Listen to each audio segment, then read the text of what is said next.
Hello दोस्तों, स्वागत करता हूं मैं आपका एग्जाम टिप्स के यूट्यूब चैनल पर। आज दोस्तों हम करंट अफेयर्स देखने वाले हैं 22 अगस्त 2023 के। तो सबसे पहले मुख्य समाचारों पर एक नजर डाल लेते हैं। प्रधानमंत्री नरेंद्र मोदी दक्षिण अफ्रीका और ग्रीस की यात्रा पर रवाना। जोहान्सबर्ग में ब्रिक्स शिखर सम्मेलन में वो भाग लेंगे। प्रधानमंत्री ने कहा, ब्रिक्स पूरे वैश्विक दक्षिण के मुद्दों पर विचार विमर्श करने का एक मंच है। नेक्स्ट खबर रही हमारी, चंद्रयान 3 के मिशन निदेशक नीलेश एम देसाई ने कहा कि यान का उतरना लैंडर मॉड्यूल और चंद्रमा की स्थिति पर निर्भर रहेगा। मध्य प्रदेश में मुख्यमंत्री सिको कमाई योजना लागू की जा रही है। डेनमार्क में BWF बैडमिंटन विश्व championship, PV Sindhu, H S Prannoy और लक्ष्य सेन अपने अपने दौर के दूसरे मैच खेलेंगे दोस्तों।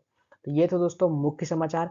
अब वीडियो में आगे बढ़ते हैं और इन सभी समाचारों को डिटेल से देखते हैं और हमारी परीक्षा के लिए क्या क्या महत्वपूर्ण खबरें यहाँ से निकल सकती है, जो जो इंपॉर्टेंट पॉइंट वो हम देखने वाले हैं।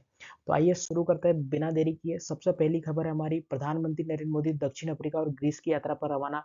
जोहान्सबर्ग में ब्रिक्स शिखर सम्मेलन में वह भाग लेंगे। प्रधानमंत्री ने कहा कि भारत विकास के लिए एक आवश्यक मुद्दों, बहुपक्षीय प्रणाली के सुधार सहित विकासशील तथा अल्प विकसित देशों के लिए आवश्यक मुद्दों विचार विमर्श करने के लिए एक उचित मंच है। ब्रिक्स को अहमियत देता है। दक्षिण अफ्रीका ब्रिक्स की अध्यक्षता कर रहा है। श्री मोदी ने कहा कि वह जोहान्सबर्ग ब्रिक्स अफ्रीका आउटरीच और ब्रिक्स प्लस संवाद के कार्यक्रमों में भाग लेंगे। यह कार्यक्रम ब्रिक्स शिखर सम्मेलन की गतिविधियों का हिस्सा है। अपनी यात्रा के दौरान वह वहां आमंत्रित कई अन्य अतिथियों और देश के नेताओं से भी मिलेंगे। श्री मोदी ने कहा, ग्रीस के प्रधानमंत्री काइरो कियाकस मित्सोताकिस के निमंत्रण पर दक्षिण अफ्रीका के से वह एथेंस जाएंगे। यह ग्रीस की उनकी पहली यात्रा होगी।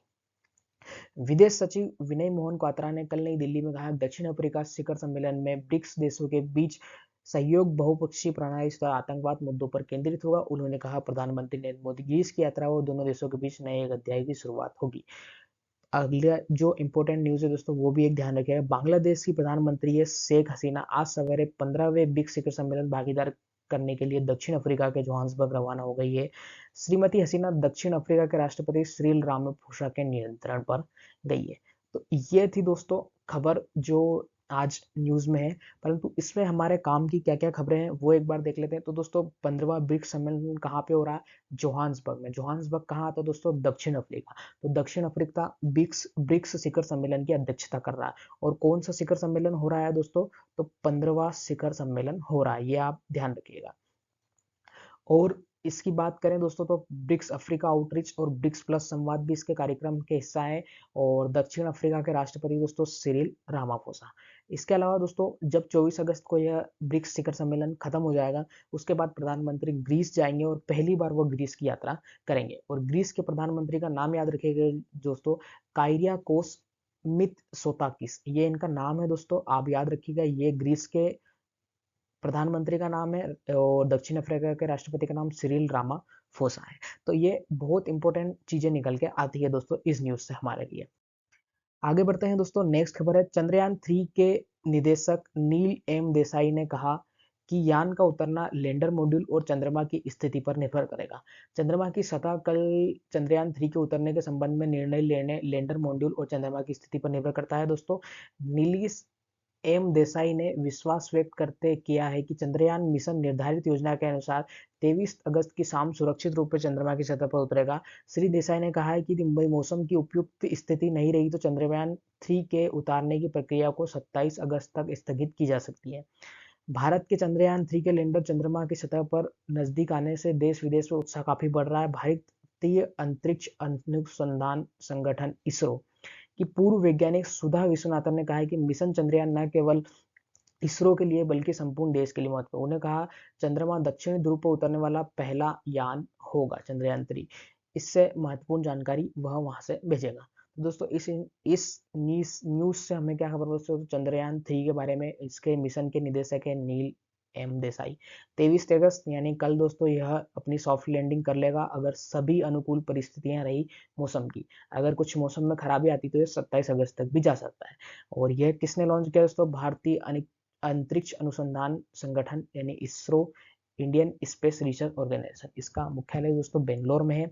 इसके जो प्रेसिडेंट है दोस्तों, निदेशक जिसे हम कहते हैं, वो एस सोमनाथ है दोस्तों, इसरो के चेयरमैन, है ना। और इसकी अगर बात करें अपन, इसकी स्थापना इसरो की कब हुई थी, तो 15 अगस्त 1969 को हुई थी। और चंद्रयान 3 दोस्तों दक्षिणी ध्रुव पर उतरेगा, और ऐसा करने वाला पहला देश बन जाएगा भारत, और चंद्रमा पे सॉफ्ट लैंडिंग करने वाला चौथा देश बनेगा। इससे पहले दोस्तों अमेरिका, चाइना और रूस, ये तीनों चंद्रमा पर सॉफ्ट लैंडिंग कर चुके हैं, परंतु दक्षिण ध्रुव पर अभी तक कोई नहीं गया है। दक्षिण ध्रुव पर अगर सॉफ्ट लैंडिंग हमारी हो जाती है तो चंद्रयान 3 हमारे लिए एक अच्छी न्यूज लेके आएगा।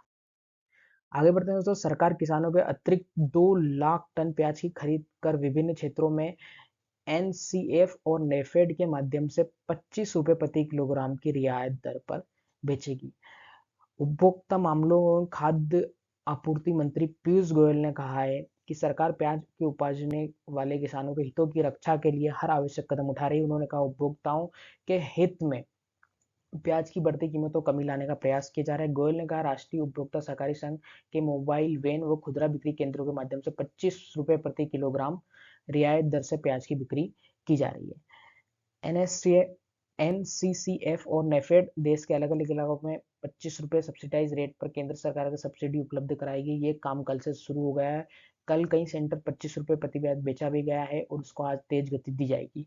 आगे आने वाले दिनों में जिन जिन इलाकों में उपभोक्ताओं को प्याज की महंगाई से परेशानी हो, वो हमारा प्रयास रहेगा कि वहां पर एनसीसीएफ और नेफेड के सरकारी व्यवस्था के माध्यम से उपभोक्ताओं को 25 रुपए प्रति उपलब्ध प्याज कराया जाएगा प्रति किलो दोस्तों। तो दोस्तों आपको बताइए प्याज की कीमत यहाँ से बढ़ चुकी है, तो इसलिए सरकार किसानों से खरीद कर 25 रुपए प्रति किलोग्राम की दर पर आम जनता या उपभोक्ता को उपलब्ध कराई। यहाँ से इंपोर्टेंट खबर है दोस्तों, एक तो 25 रुपए प्रति किलो, ये कीमत याद रखिएगा, और उपभोक्ता मामलों खाद्य तथा आपूर्ति मंत्री पीयूष गोयल है, ये भी आप ध्यान रखिएगा।